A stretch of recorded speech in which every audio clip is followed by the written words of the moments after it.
Another hybrid SUV? Horse bolt door closed after rearranged to suit?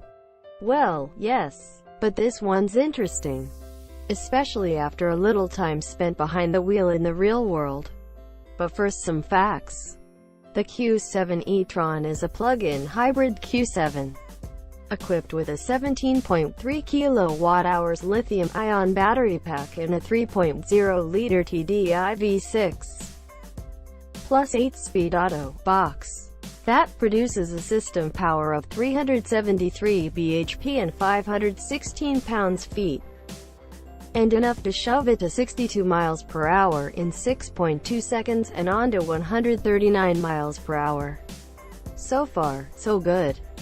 NEDC range, the unachievable lab-specific figure, is quoted at nearly 157 mpg and 46 grams per kilometer of CO2, and that's despite the extra 400 kilograms. This Q7 weighs in at a porky 2,445 kilograms all told, added in from the batteries, but it does produce an EV-only propulsion range of a quoted 34 miles, which doesn't sound much.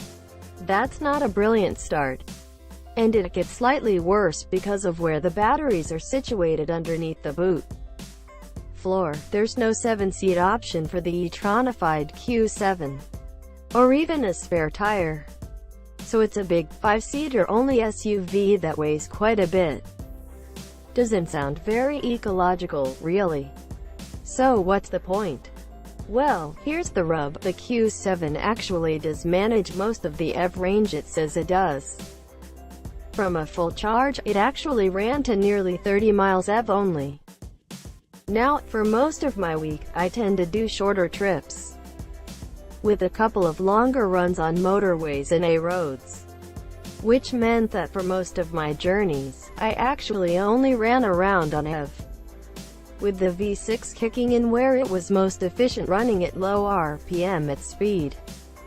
There's an on-the-run charging mode, which meant that at the other end of said motorway, I already had charge in the tank, meaning that the town-based running was almost exclusively EV only, which is good for town center pollution, and means the car actually ran very efficiently.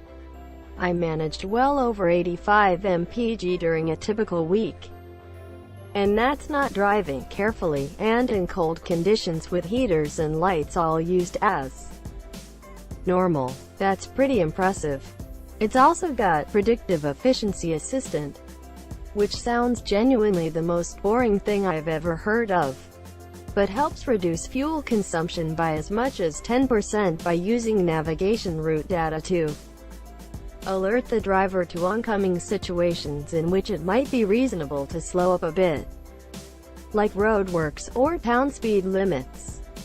It also works with the adaptive cruise and traffic sign recognition systems to calm things down, and can even take over predictive control of the freewheeling function of the 8-speed Tiptronic box. So you're always in the most efficient gear, or not, as the case may be. And yes, it all contributes. I realize that not everyone has the same usage pattern, but with judicious use of charging, I have an EV pod point installed at home, you really can make the most of the low-cost nighttime charging, unless you live in a flat, or in a terraced house, or park on the street. Sorry. How does it drive? Pretty much as you'll expect. It's fast enough, but feels the weight. So even though acceleration is strong and the diesel nice and quiet when it does kick in, it's not exactly the perkiest of SUVs to fling about. But that's not really the point.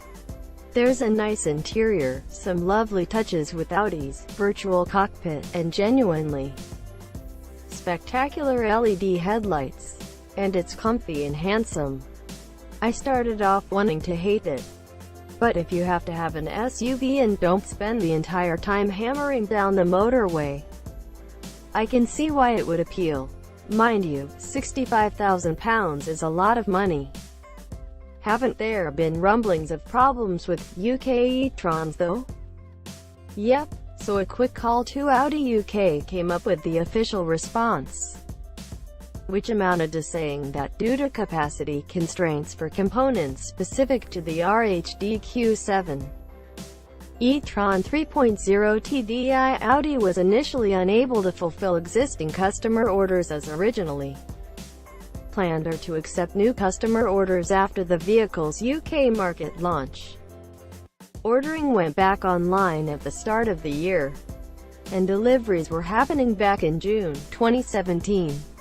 The good news is that customers should have received a 10% discount if they were affected, even if they swapped their order to another Audi model. Verdict: if you've got to have a £65,000 plus SUV, and you're not bothered about trying to make it fly down Abbey Road, you really need to look and see if an electrified version stacks up with your usage. They're definitely getting more attractive.